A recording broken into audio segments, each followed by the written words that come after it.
हजुर तपाईँ भन्न पाइयो होइन बुवालाई हजुर तपाईँ हजुरलाई त आफ्नो नि बुवाले बनाएको चिया त रुचिहाल्छ नि हामीले मिठो लागिहाल्छ नि ए रुचि होइन होइन मिठो लागिहाल्छ हामीलाई त्यस्तो चिया मिठो लाग्दैन हजुर आफै खानु अनि म रियाक्सन म बोलिदिन्छु रियाक्सन दियो है लिऊँ न ल होइन वेस्ट नराख्नु लुक्स त दिनु है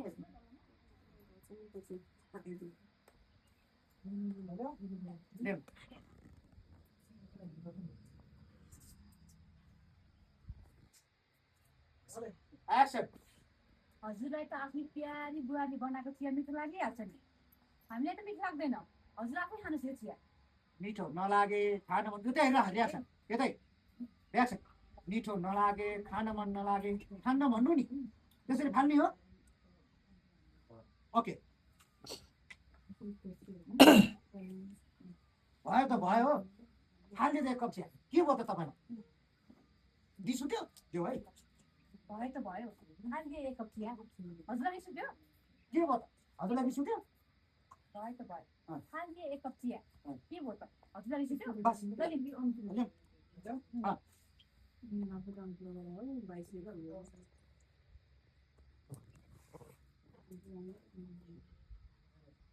एक्सन भयो त भयो खालिदिए एक कप चिया के भयो त हजुरलाई रिस उठ्यो रिस उठेको होइन छोरी यस्तो गरेको राम्रो हुँदैन गरे नराम्रो लाग्छ नि ओके ल यता ताईको छ